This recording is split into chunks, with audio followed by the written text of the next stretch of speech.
Ассалаумағалейкум, аса қадірменді қазағым, назарыңызға жамбыл рахматулла.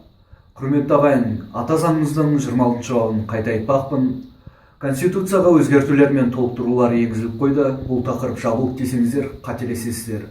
Біріншіден, сарапшысымақтар мен жағымпаз депутаттар бізді түк білмейді деп ақмақ көріп, осы баптың жерге қатысы жоқ екендігін жалған айтып, бізді алдауға тырысты. Ақырында Назарбаев 3 наурызда 26 баптың жерге қатысы бар екендігін айтып, оған уақытша тимейміз деді.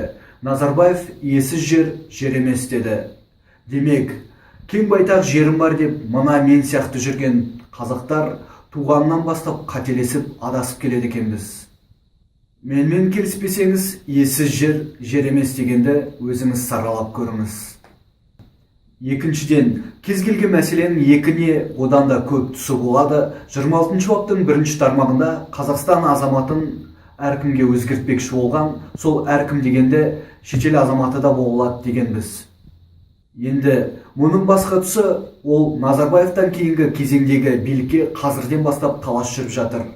Дариға билікке келетін болса, оның қарсыластары елден қашуға мәжбүр болады. Дариғаның қарсыластары отыратын болса, Дариға елден қашады. Бәріміздің есімізде, Рахат Алиев елден кеткен кезінде азулылар өзара Рахаттың мүлкін бөлісіп алған болатын.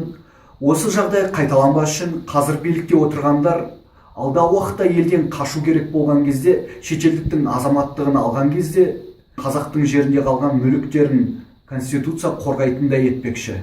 Қазақ бауырым, 1 гектар жерім бар, өзіме де балаларыма да осы жеткілікті деп қара басын ойлаған болмайды. Оныңды доғар. Әрбір қазақ жер мен ұлтқа деген жауапкершілікті сезінетін уақыт туды. Саған шынайы жанашитын, анау қазақ емес жүрген орысша сайрап, қазаққа шынайы жанашитын, жүрегінде Алла мен Алаш деп тұрған мына қазақ. Жерді жалға беру не сату үшін әлі талай айла қолданады. Олар жерді игермесе құнарлығы жоғалады. Қазынаға ақша салып, мектептер, емханалар салайық дейді. Оның бәрі жалған, сенбеңіздер. Бір адам ғана тобырмен қазақ ұлтының меншігіне қол сұққаны қылмыс. Халық көтерді ма, халық түсіре алады. Ағайын, Назарбаев иесіз жер емес деді. Сондықтан жердің мәселесі әлі жабылған жоқ. Сондықтан әрдайым дайын болып, оқтаулы отыру керек. Ассалаумағалейкум.